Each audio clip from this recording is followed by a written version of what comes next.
Good people, I'm reacting to how far is every UFC champ from GOAT status. Now I'm not been uploading 4 videos a day, bro, but I'm back on the ground, bro. I'm uploading 4 videos a day, back again, cause it's easier, bro, for me. Let's go, bro. How far is every UFC champ from GOAT status is? Now I'm gonna be predicting some champs, bro. I'm gonna be predicting John Jones. I'm gonna be predicting Khabib, JSP, Oliveira, freaking Kamaru. Who else? We got Anderson Silva, of course, like all the GOATs that we know about. So let's check it out. Let's skip the intro, bro, because we like that. Carla Esparza, the GOAT, G.O.A.T and J-Check. To kick things off, we have one of the newly crowned champions in the UFC. This baldy girl, bro, isn't she like talked about a lot, bro? I think her story is motivation for some type of people or whatever, bro. They've been talking about her a lot. I don't know, her name is Rose, I think, or something like that. One of the strangest and most underwhelming title fights I have ever seen. Carla Esparza is a great fighter, though. An underrated fighter, even. And her resume is pretty damn strong, all things considered. Joanna and J-Check and her 5 title defenses just about gets my GOAT nod over Rose Namajunas. But ask me on a different day and that might change. I don't think that Carla Esparza's title reign is going to last long enough to see her really challenge Joanna's greatness. There are just too many bad matchups for her in that top 15. Women's flyweight. Oh, I swear to God, I know none about these girl fighters, bro. I don't like even enjoy watching them, bro. I don't know about none of them. Only Rose this girl because everybody's talking about her, and Ronda Rousey because she's been in a lot like WWE and all of that. So yeah, she's known worldwide. That we feel are pretty clearly being dominated by their GOAT at present. Thankfully, we're going to get through them pretty quickly here. Valentina Shevchenko is head and shoulders above all others, and with that being the case, let's move on. Women's bantamweight and featherweight. The champion Amanda Nunes, the GOAT Amanda Nunes. For obvious reasons, we just 5 pounds. Flyweight, the champion, Davison Figueiredo. Demetrius Johnson, bro. In my opinion, flyweight GOAT, Demetrius Johnson. No doubt about it. No doubt about it. The flyweight division is in a time of real prosperity, which is really awesome to see. And right at the forefront of everything that is right about 125 pounds right now is the great Davison Figueiredo, a powerful, menacing figure who, on his day, could knock out any fighter in this division. But he has been set with the undesirable task of chasing Demetrius Johnson. And just as an overarching point, without even getting into how likely he might be to break Demetrius Johnson got 11, him and John Jones.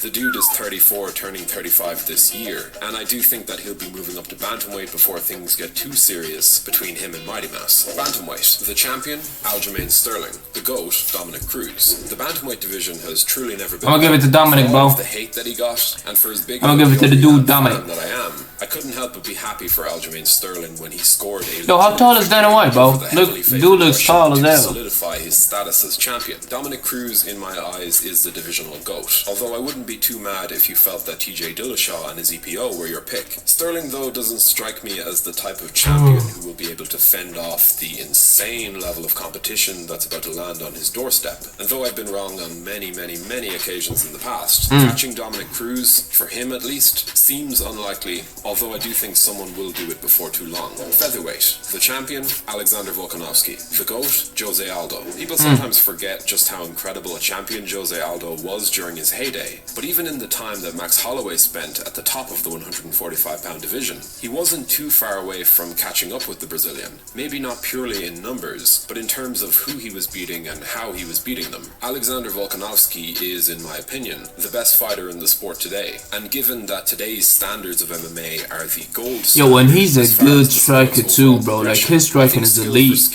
Like, imagine going out with Max Holloway and, like, I don't know, bro. His striking is so dope. Which would obviously halt his pursuit of GOAT status. However, if he does hang around and defend his title a few more times, yeah, I think he's pretty much well on his way. On a quick side note, if you're enjoying this content and would like to see more in a similar style, be sure to let us know in the comments below. There's a lot of interesting MMA news and fight announcements that we're going to be covering over the coming week, but I also wanted to try and switch up the content style, see how it works out. So anyways, subscribe to the channel if you haven't already, and if you do like what you're hearing or what you're seeing, hit the like button if the mood strikes. Anyway, back to the video. Lightweight, the champion, Charles Oliveira. The GOAT, Khabib Nurmagomedov. Yes.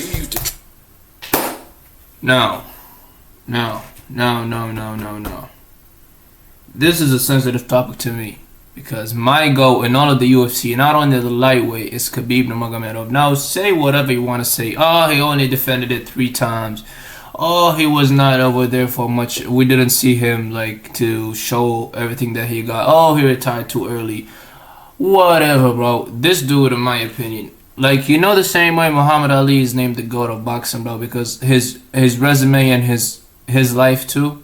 Same thing with Habib, bro. Habib is one of the greatest dudes that are living right now. His life outside the ring is more incredible than his life inside the ring. And now you're gonna be telling me, hey, Maskey. I'm gonna say what? You're gonna tell me, but that's the UFC. We don't care about his life. We care about how he was doing in the UFC. I'm gonna say, okay, fair enough. That was for me. But I want to talk about his achievements. Okay, let's talk about that dude that never been touched inside the UFC. Let's talk about that. Oh, he fought nobodies. Yeah, but he fought a lot of top tens, didn't he? And when he fought top tens, he done for sure destroyed all of them, didn't he? Michael Johnson, Edson Barboza, Rafael dos Santos, whatever his name is. You got the trash talking boy that got humbled, Conor McGregor. You feel me? You got Dustin Poirier. You got Justin Gaethje. The names are too much. You feel what I'm saying?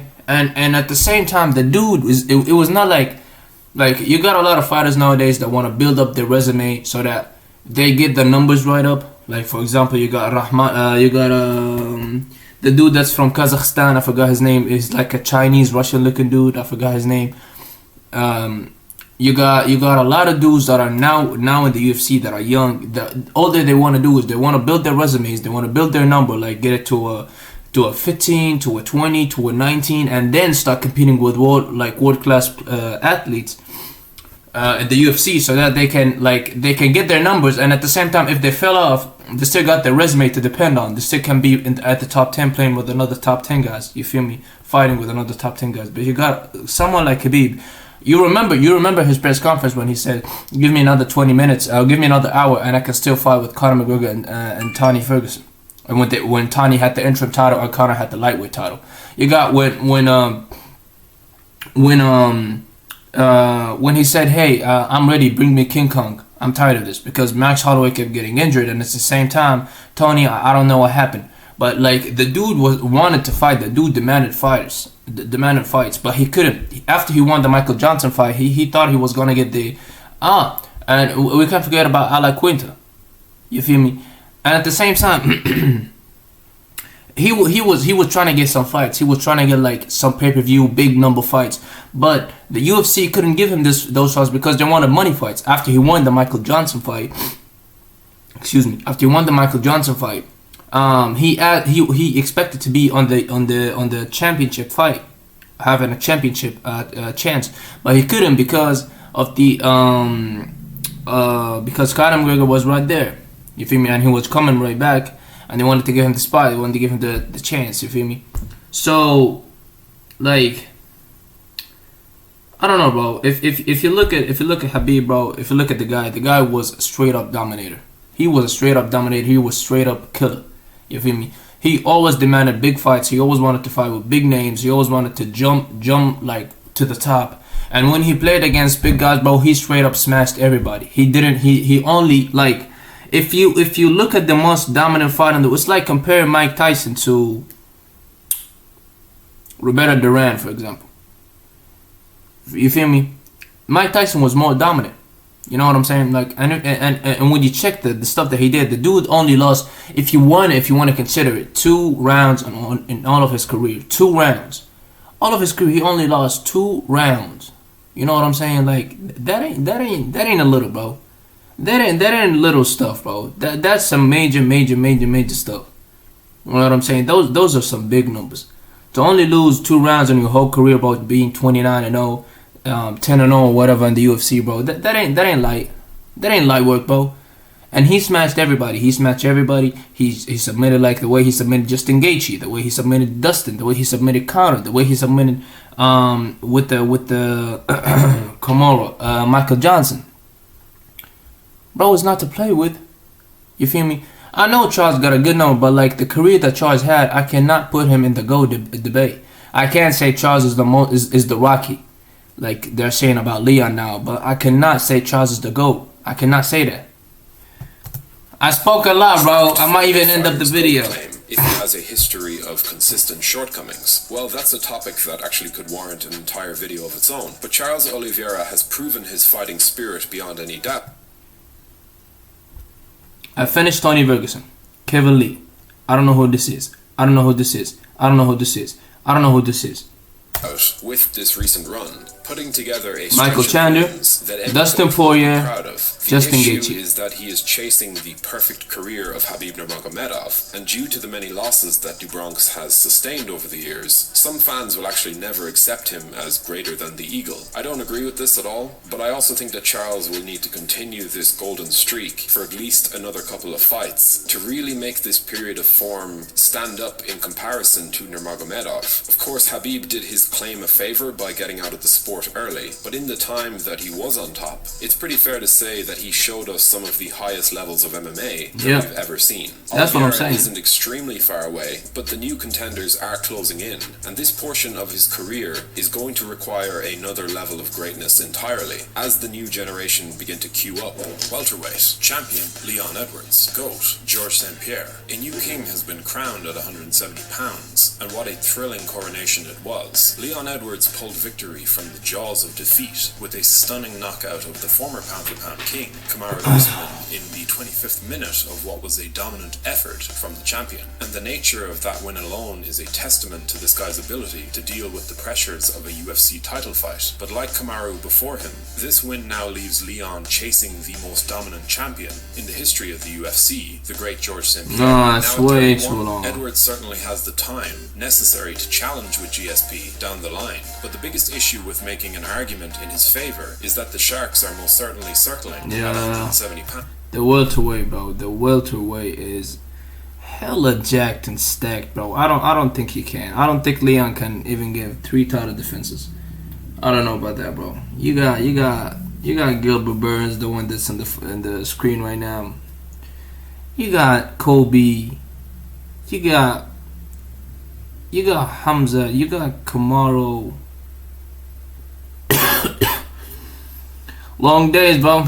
Not only in the form of a rematch against a guy who was dominating him in Usman, but also with the likes of Hamzat Chimaev, Colby Covington, Shavkat Rakhmonov. This the dude, Shavkat Rakhmonov.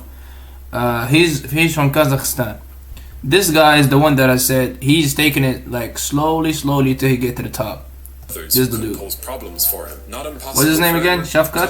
Shavkat Rakhmonov, and others who could. Shavkat Rakhmonov. Not impossible for Edwards, but a tough sell nonetheless. Middleweight, the champion Israel Adesanya. The GOAT, Anderson Silva. I'm a bit conflicted on this one. Israel Adesanya absolutely has the skills to really. Bro came up with the what is his name? The vase or whatever. That got like the dead people lashes that Paul Perry used to come out with finger paint on his nails. For quite some time. And though I do believe that a move to light heavyweight is in his future, if he does spend the majority of with that soft shit pounds over the coming years, yeah, I could see him extending his title defenses to. Yeah, who do y'all got, bro? Do y'all think what's his name? What's the dude? The Brazilian guy that knocked him, the won him twice. Bro, I forgot his name, but y'all know who I'm talking about. Do y'all think he win or Adesanya when they're gonna face up? To at least within touching distance of Anderson Silva's 10 consecutive victories as champion. But the problem here is that Silva is kinda the most iconic finisher in the history of the sport. And even if Izzy does hit that number, it will require some truly special performances for most fans to concede that he has moved beyond the spider. Skill for skill, you could absolutely go there. But the divisional GOAT conversation is one that always has many facets. And Anderson Silva is a living legend for a reason. Light heavyweight. The champion, Jiri Prochazka. The GOAT, John Jones. Jiri Prochazka is one of the most entertaining fighters I've ever seen, and he has been a personal favorite of mine for years, long before he set foot in the UFC. But let's be real, even though his legacy is there to be built upon, he is certainly up against it when it comes to carving out a GOAT argument. John Jones is just so far ahead of him in every department, and it really doesn't seem like Prochazka's style is built to last. Yeah, Jiri is a bit of an outsider on this list, that's for sure. Heavyweight. heavyweight, the champion, Francis Ngannou, the GOAT, Stipe Miocic, and finally we come to the heavyweights, and the powerful champion that is Francis Ngannou. I think Francis can get it. Current GOAT of the division, Stipe But like Miocic, the way Francis is not like doesn't want to be competing in the UFC no more, and I don't think he's gonna be lasting in the UFC because he want to be out. I think he can. He won't be the GOAT, but at the same time he can easily be. He's a dominator, bro. Unless he comes against John Jones, a healthy John Jones too. His resume with Long a life for huge Francis. knockout victory to boot. I would argue that Francis is in a very strong position as far as making his argument clear over the coming years. John Jones is circling, and in many ways the division hasn't been this strong in quite some time. If Ngannou can beat down another contender or two and maybe even equal shave your armpits. What the hell, bro? I imagine that people are going to start having Looks some musty very as serious hell, bro. discussions about his GOAT status. Consider as well Trim that them his resume bushes, already bro. contains some of the God biggest damn. names in the division's history, even if a lot of them were past their prime. If the champion Ngannou can add some prime contenders to that number, yeah, I think it's only going to be a matter of time for him. And that will just about do it for this video. So how do you think we did with our picks? The man Let us know has in the comment bullet. section below. Which champions, in your opinion, have the best chance of catching the all-time king or queen of their weight class? Francis. And if you want to like... I think it's only Francis, bro. Yeah, it's only Francis. See y'all in the next video.